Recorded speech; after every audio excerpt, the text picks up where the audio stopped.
Karena yang dipikirkan Cianculi adalah Chachiop ini nggak cocok jadi kue, tapi lebih cocok jadi sabun. Assalamualaikum warahmatullahi wabarakatuh. Hai, apa kabar? Semoga selalu sehat dan selalu bahagia. Dan terima kasih sudah klik video ini.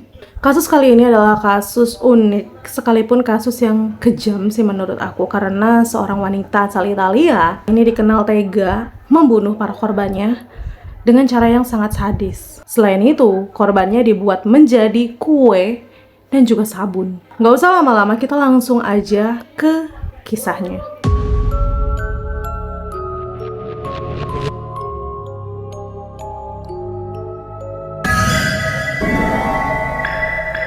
Seorang wanita bernama Leonarda Cianciulli, ia kelahiran 18 April tahun 1894 di Montella Avellino. Ia lahir hasil dari pemerkosaan ibunya yang bernama Emilia, yang kemudian dipaksa untuk menikahi si pemerkosnya yaitu Mariano Cianciulli. Karena kabar kehamilannya ini sudah didengar oleh banyak orang. Keluarga Cianciulli tersebut hidup dalam kondisi ekonomi yang mengenaskan. Hingga akhirnya ayahnya meninggal dunia dan tak selang lama ibunya menikah lagi. Namun hal itu tidak membuat kondisi keuangan keluarganya membaik. Keadaan yang semakin parah ketika Cianciulli ini sering disiksa oleh ibunya hingga membuat dirinya sempat mencoba bunuh diri beberapa kali. Ibunya, yaitu Emilia, memaksa Cianciulli untuk menikah dengan pria yang kaya. Namun Cianciulli ini menentang dan memilih menikah dengan Rafael Pansardi yang usianya jauh lebih tua dari Cianciulli. Karena menentang kemauan sang ibu, Cianciulli merasa pernikahannya ini telah dikutuk. Selama menjalani rumah tangga dengan Rafael, ia merasa hidupnya itu sengsara, apalagi penghasilan si suaminya ini tidak mencukupi. Hingga akhirnya mereka pun pindah ke kota Lauria pada tahun 1921. Dan saat itu Cianciulli ikut bekerja untuk memenuhi kebutuhan. Namun kehidupannya menjadi suram setelah Cianciulli masuk penjara karena kasus penipuan. Setelah bebas dari penjara, Cianciulli dan suaminya memutuskan untuk pindah ke Lacedonia Avellino, Italia.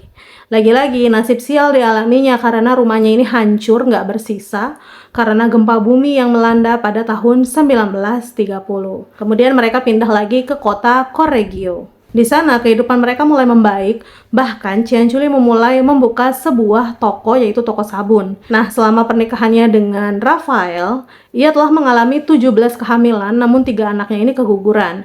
Dan 10 anaknya meninggal karena sakit di usia yang masih belia. Sementara itu masih tersisa 4 anak lainnya. Cianciulli ini merupakan tipe orang yang sangat mempercayai takhayul seperti ramalan, astrologi, dan juga pembacaan garis tangan. Karena ada seorang peramal yang mengatakan bahwa ketika Cianciulli menikah dan memiliki anak, maka semua anak mereka akan meninggal di usia muda. Selain itu, ramalan atas dirinya di masa tua itu antara rumah sakit jiwa atau penjara.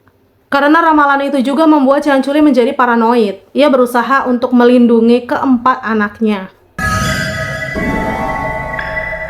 Pada tahun 1939, anak kesayangannya yang pertama, yaitu Giuseppe Pansardi, ini memutuskan untuk bergabung dalam pasukan Italia untuk mempersiapkan Perang Dunia II. Dan untuk menyelamatkan anaknya tersebut, Cianciulli percaya bahwa satu-satunya cara adalah mengorbankan nyawa manusia. Dia percaya bahwa melakukan pengorbanan manusia secara rutin adalah cara terbaik untuk memastikan keselamatan anak-anaknya. Dan untuk melakukan ini, Cianciulli memanfaatkan pesona dan juga kekuatannya. Dia sangat disukai dan dihormati oleh penduduk Correggio, tempat di mana dia tinggal. Banyak orang yang mencari nasihatnya dan datang kepadanya dengan masalah mereka, karena dia adalah seorang penyair dan juga peramal. Seorang wanita bernama Faustina Seti, yaitu seorang wanita lajang yang kala itu sangat ingin punya jodoh.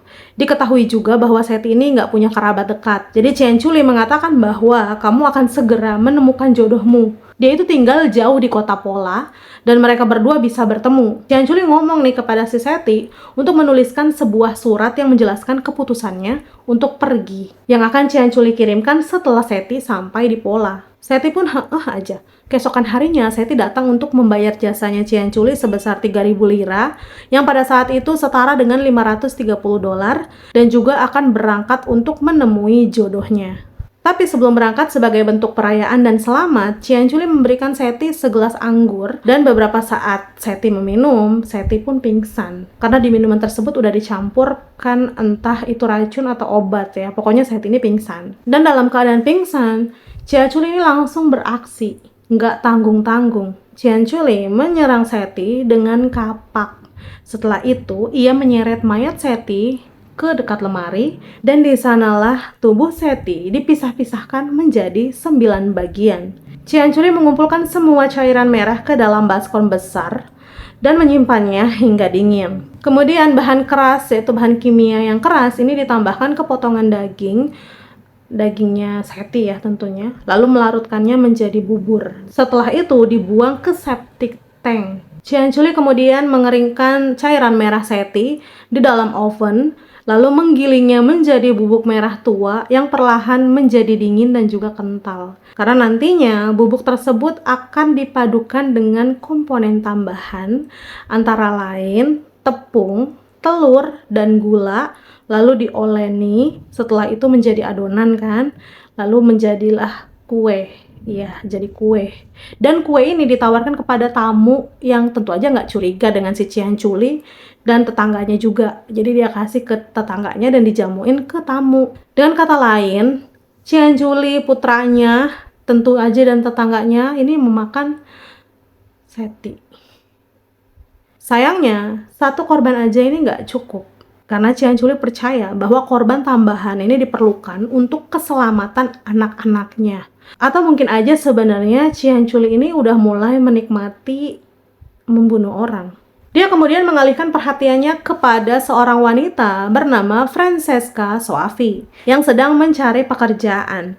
Di sebuah sekolah di kota Piacenza, Cianculi memberitahunya bahwa dia mempunyai pekerjaan yang tepat untuk Soavi. Karena seperti si Seti ya, Soavi ini diperintahkan untuk mengirimkan pesan kepindahannya melalui surat yang dia tulis kepada keluarganya. Jadi kalau kamu mau kerjaan ini, kamu harus tulis surat kepada keluarga kamu kalau kamu akan pergi. Soavi itu juga ikut nih sama kayak si Seti ya. Aja. Dia kemudian pergi menemui Cianculi lagi untuk menyerahkan 3.000 lira yang harus dibayarkan kepada Cianculi. Kemudian Soavi juga diberi minuman yang diberi obat sama seperti Seti. Dan semuanya itu sama. Setelah minumannya itu diminum sama Soavi, Soavi akhirnya pingsan, kemudian Cianculi langsung beraksi menyerangnya, kemudian dipisah-pisahkannya 9 bagian sama persis seperti Seti. Dan juga dijadikan kue sama seperti Seti. Kita lanjut aja ke korban ketiganya, yaitu bernama Virginia Cacioppo. Ia adalah seorang penyanyi soprano yang ulung. Dia ini bernyanyi di atas panggung di Piazza della Scala, salah satu teater paling terkenal di dunia. Seperti biasa, Cacioppo datang menemui Cianculi dan meminta untuk pekerjaan yang bisa lebih baik lagi daripada pekerjaannya yang sekarang ini menjadi penyanyi ya.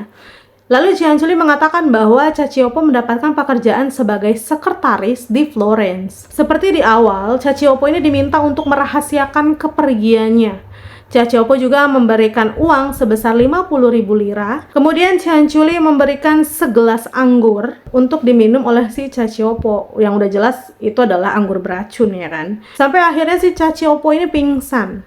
Sebelum akhirnya sama Cacioppo ini dipisah-pisahkan 9 bagian dan kemudian dimasak di dalam panci. Karena Cacioppo ini memiliki tubuh yang gemuk, Cianculi ini berpikir nih kalau Cacioppo ini nggak cocok deh jadi kue. Karena ia melelehkan lemak daging Cacioppo, tetapi hasilnya ini terlalu putih dan juga berminyak. Cianculi kemudian merebus sambil menambahkan sedikit pewangi daripada membuangnya. Karena yang dipikirkan Cianculi adalah Cacioppo ini nggak cocok jadi kue, tapi lebih cocok jadi sabun. Cianculi mengubahnya menjadi sabun yang sangat bagus dan membagikannya kepada para tetangganya. Ya Allah, kasihan banget ya. Kasihan banget tetangganya. Kemudian dagingnya Cacioppo ini dijadikan sup krim. Gila. Nggak berselang lama, adik ipar Cacioppo yaitu Albertina Fanti ini menjadi curiga atas kepergian Cacioppo yang tiba-tiba, dan dia juga mengetahui bahwa terakhir kali melihatnya Cacioppo ini memasuki rumahnya Cianculi. Kemudian Fanti melaporkan kecurigaannya kepada inspektur polisi di Reggio Emilia yang membuka penyelidikan dan segera menangkap Cianciulli. Awalnya, Cianciulli ini tidak mengakui pembunuhan tersebut sampai kecurigaan mereka tertuju kepada putranya, yaitu Giuseppe Pansardi. Cianciulli ini nggak mau anaknya ini dilibatkan karena ya dia sayang banget sama anaknya. Dia melakukan semua itu untuk anaknya justru. Akhirnya mau nggak mau Cianciulli mengakui semua kejahatannya. Cianciulli kemudian memberikan penjelasan secara rinci tentang apa yang telah dia lakukan untuk membebaskan putranya dari segala tuduhan. Dan Cianciulli akhirnya mengakui semua perbuatan kejamnya. Pada tahun 1946, pengadilan menyatakan bahwa Leonarda Cianciulli bersalah dan dijatuhi hukuman 30 tahun penjara. Dan gak hanya itu, Cianciulli juga diperintahkan untuk menghabiskan 3 tahun di rumah sakit jiwa untuk memulihkan kondisi kejiwaannya. Ingat gak sama peramal tadi? Antara rumah sakit jiwa dan juga penjara. Jadi gak ada yang benar dan ternyata benar. Penjara sama rumah sakit jiwa.